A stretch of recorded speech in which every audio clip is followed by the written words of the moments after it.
बहुजनों को पार्टी और धर्म में ज्यादा नहीं, संविधान में विश्वास रखने की जरूरत है, क्योंकि हमको उस लायक बनाया है संविधान ने बनाया है, ना कि किसी पार्टी ने या किसी ग्रंथ ने नहीं। हमें दूसरों से लड़ाई लड़ने से ज्यादा हमें हमारे समाज के दिव्यांग हैं, मानसिक दिव्यांग, उनसे लड़ने की जरूरत है। राजनीतिक पार्टियों और धर्म में इतना उलझ गए कि आरक्षण के लिए कई किसी को लड़ाई नहीं करेंगे, लेकिन धर्म के लिए लड़ाई कर देंगे।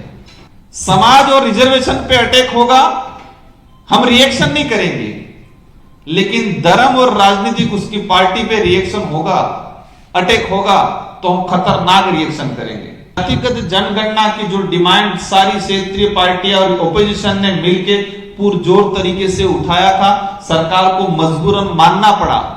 या तो निजीकरण रोका जाए, निजीकरण नहीं रोका जा रहा है तो निजीकरण में रिजर्वेशन पॉलिसी पूर्ण रूप से लागू करनी पड़ेगी। इसके लिए यात्रा निकालनी पड़ेगी।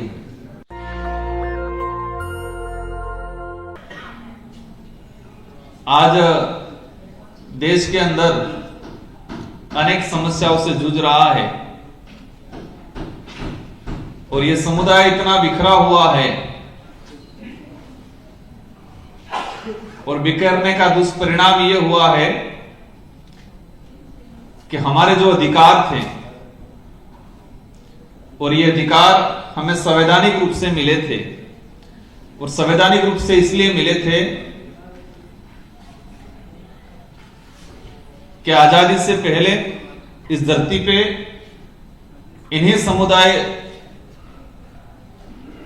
के महापुरुषों ने अपना खून पसीना बहाया था इस देश की आजादी दिलाने में। हम आज बात कर रहे हैं कि जो हमारे जो संवैधानिक अधिकार है वो नहीं मिल पा रहे हैं। रिजर्वेशन की जो लड़ाई है, आजादी के बाद अधिकतर तो हम रिजर्वेशन पूर्ण मिलना चाहिए उस बात की लड़ाई लड़ते रहे, आज भी लड़ रहे हैं। फिर अब लड़ाई शुरू कर रहे हैं कि रिजर्वेशन खत्म हो रहा है तो उसको बचाना है। आजादी के बाद से आज तक भी लड़ रहे हैं कि रिजर्वेशन पूर्ण रूप से नहीं मिल रहा है, मिलना चाहिए सरकारी संस्थाओं के अंदर। अब इसमें थोड़ा मॉडिफाई हो गया कि रिजर्वेशन खत्म किया जा रहा है। पहले लीगल तरीके से किया जा रहा था, अब भी उससे आगे बढ़ के निजीकरण के तौर पे किया जा रहा है। मैं आज भी कहना चाहूंगा, मैं हर वक्त कहता हूं कि हम समस्या पे ही चर्चा करते हैं, हमारे साथ अन्याय हो रहा है उस पर ही बात करते हैं, हमारी साथ गलत हो रहा है उसी पे बात करते हैं, पर हो क्यों रहा है? मतलब हमारे साथ गलत हो रहा है, हमें हमारे राइट्स नहीं मिल रहे, हमारे अधिकार नहीं मिल रहे, उस पर हमेशा बात होती है, लेकिन हम उससे थोड़ा आगे बढ़ के ये सोचे कि हो क्यों रहा है। हम पॉलिटिकल लीडर हैं, मंच पे खड़ा होकर गालियां दे देते, चलो ठीक है, दूसरी पार्टी वालों को, सत्ताधारी दल को, लेकिन इससे थोड़ा हमें अंदर घुस के ये जानना पड़ेगा कि इसकी मूल जड़ या उसका मूल समाधान हमसे ही मिलेगा, क्योंकि हम एक नहीं हैं। ये सारी समस्या पैदा होने का एक ही कारण है कि हम एक नहीं हैं। अगर हम एक होते तो आज ये समस्या नहीं होती। हमें जिन विषयों पे काम करने की जरूरत थी उन विषयों पे काम नहीं किया। हमें जिन जिन विषयों पे काम करने की जरूरत थी इन पे नहीं किया, जिन पे जरूरत नहीं थी इन पे ज्यादा काम किया। इतने बटे क्षेत्र के हिसाब से बटे, धर्म में बटे, राजनीतिक पार्टियों में बटे,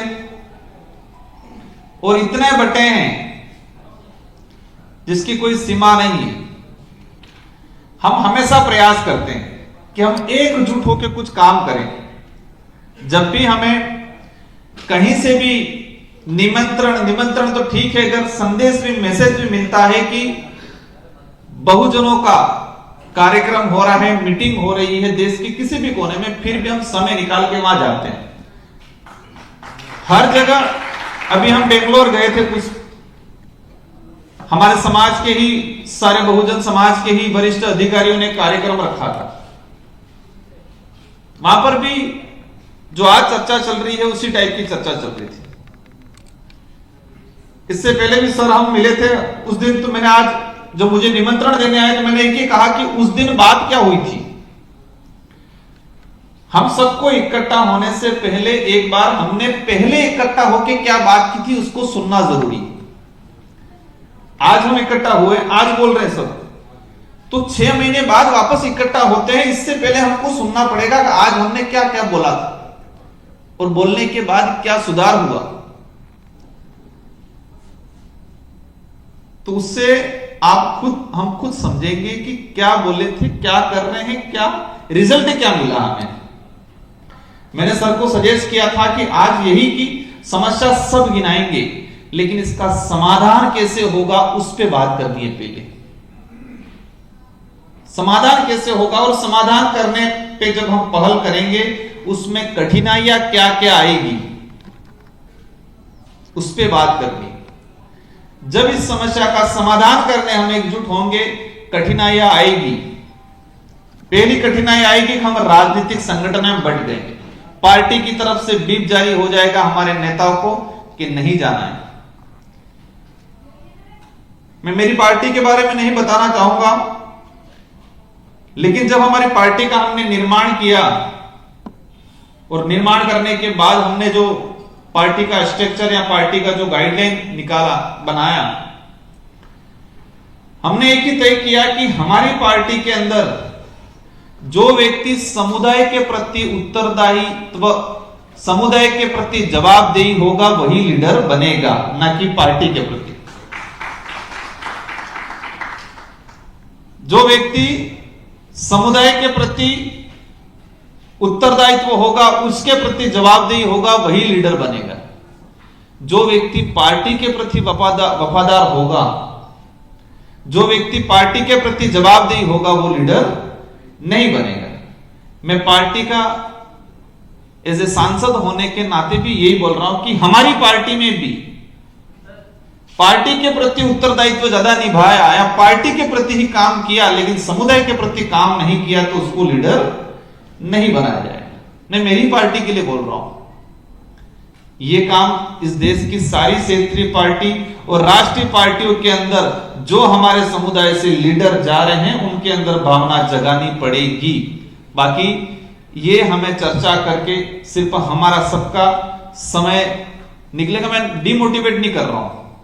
मैं यही कह रहा हूं कि जब भी हम इकट्ठे हो रहे हैं, जब दोबारा होंगे उससे पहले हम सबने क्या क्या बोला था, उसका रिजल्ट क्या आया, वो सुनना जरूरी है, सोचना जरूरी है। इसके बाद दोबारा हम इकट्ठा होंगे।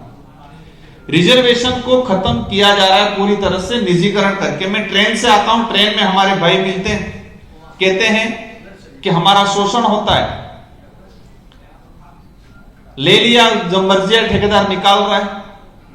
हर सेक्टर में निजीकरण हो रहा है दबा के। ये जातिगत जनगणना की जो डिमांड सारी क्षेत्रीय पार्टियां और ओपोजिशन ने मिलकर पुरजोर तरीके से उठाया था, सरकार को मजबूरन मानना पड़ा। लेकिन ये सरकार कैसी है, ललचा के रखने वाली। अभी तक क्लियर नहीं किया है कि कब तक कराएंगे, कैसे कैसे कराएंगे। एक डेडलाइन तय होती है, वो डेडलाइन अभी भी तय नहीं है। 2011 में जनगणना 2022 में करानी थी,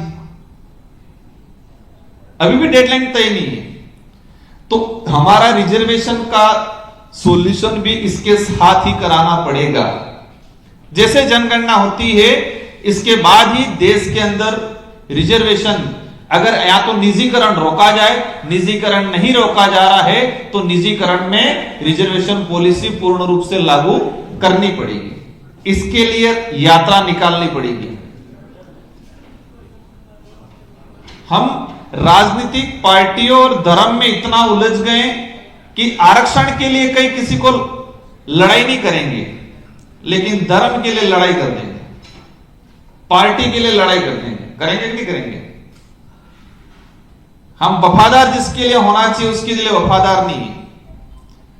समाज और रिजर्वेशन पे अटैक होगा, हम रिएक्शन नहीं करेंगे, लेकिन धर्म और राजनीतिक उसकी पार्टी पे रिएक्शन होगा, अटैक होगा, तो हम खतरनाक रिएक्शन करेंगे। यही हो रहा है। बहुजन की बात कर रहे हैं हम, लेकिन बहुजन सबसे ज्यादा उसके अंदर घुसा हुआ है और इस अपने राइट्स पे अटैक हो रहा है, रिएक्शन नहीं कर रहा है, लेकिन अपने पार्टी पे या अपने धर्म के जाल में अटैक हो रहा है तो वो रिएक्शन कर रहा है खतरनाक। मैं आज पहुंचा हूं या रिजर्वेशन के आधार पे पहुंचा हूं, मैं पार्टी या धर्म के आधार पे नहीं पहुंचा हूं। अगर वही होता या तो मैं किसी घंटा बजाने का भी नंबर नहीं मिल रहा, बहुजन को मिल रहा है। राजस्थान के अंदर अभी वर्तमान सरकार ने एक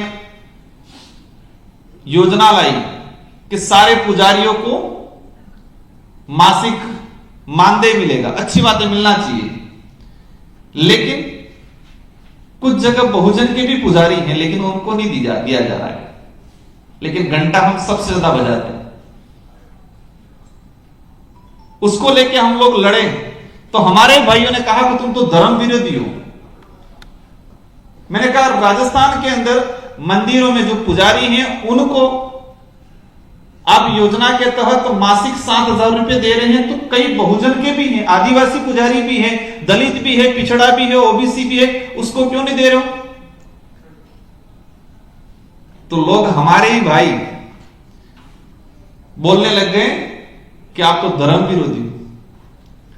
बातें बहुत सारी हैं, मैं प्रयास करूंगा कि आप सबकी जो भावना है उसको पार्लियामेंट में उठाऊं, लेकिन इससे भी ज्यादा मैं आप सबसे उम्मीद करूंगा कि ये मुहिम इस कमरे तक नहीं, इस देश के अंदर रहने वाले प्रत्येक बहुजनों के घर तक पहुंचनी चाहिए। हर घर में ये चर्चा होनी चाहिए कि रिजर्वेशन खत्म हो रहा है, निजीकरण हो रहा है। बहुजनों को पार्टी और धर्म में ज्यादा नहीं, संविधान में विश्वास रखने की जरूरत है, क्योंकि हमको उस लायक बनाया है संविधान ने बनाया है, न कि किसी पार्टी ने या किसी ग्रंथ ने। सम्मान करना है, आस्था भी रखनी है, लेकिन मूर्ख नहीं बनना है, मानसिक गुलाम नहीं बनना है। मैं कई बार कहता हूं कि जो शरीर से दिव्यांग है उसका इलाज है डॉक्टरों के पास, लेकिन यहां से बीमार है उसका इलाज नहीं है। तो हमको तय करना है कि हमारा समाज यहां से ज्यादा डिस्टर्ब है कि यहां से ज्यादा डिस्टर्ब हो रहे हैं। शरीर से विकलांग है उसका इलाज है, लेकिन दिमाग से जो विकलांग हो गया है वो उल्टा रिएक्शन कर रहा है, हमको ही खींच रहा है, हमको ही मार रहा है, क्योंकि उसका माइंड उस अनुरूप बना दिया है कि वो हमारे ही खिलाफ लड़ेगा, और वही ज्यादा हो रहा है। हमें दूसरों से लड़ाई लड़ने से ज्यादा हमें हमारे समाज के दिव्यांग है, मानसिक दिव्यांग, उनसे लड़ने की जरूरत है, और उसका भी इलाज है, करेंगे समय आने पर। एक न्यूज छपी थी 2022 में, देश में माहौल बन रहा था कि देश को आजादी अब मिल रही है और देश को नया संसद भवन मिला। अंग्रेजों का बनाया हुआ संसद भवन से हमारा स्वदेशी संसद भवन के अंदर अब देश की संसद चलेगी, ये माहौल चल रहा था। और उसी दौरान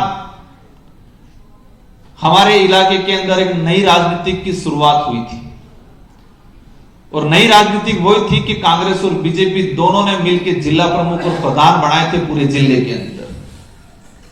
एक तरफ देश के नए संसद भवन का उद्घाटन हो रहा था, और उसी दिन उसी समय मेरे क्षेत्र के अंदर कांग्रेस और बीजेपी दोनों ने मिलकर जिला प्रमुख बनाया था।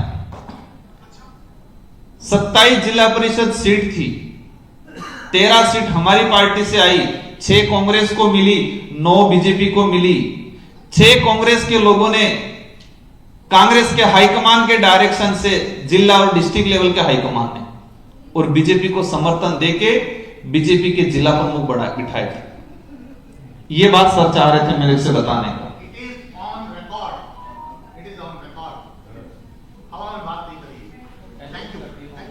तो ये जो वही बात आ गई कि हमें पार्टियों के प्रति वफादार ज्यादा नहीं होना है, हमारी कम्युनिटी के प्रति वफादार होना है और हमारे समुदाय के जो अधिकारी वर्ग हैं, कर्मचारी वर्ग हैं, इनको पे बैक सोसाइटी पे काम करना पड़ेगा कि समुदाय ने हमें सर्टिफिकेट दिया है, उस आधार पे हमें कुछ मिला है, तो हमारी जिम्मेदारी है कि हमें रिटर्न समुदाय को कुछ दे और वही हमें आगे मजबूती से सबको। और मैं प्रयास करूंगा, जो आयोजन कमेटी है, इस मुहिम को देश लेवल पे छेड़नी पड़ेगी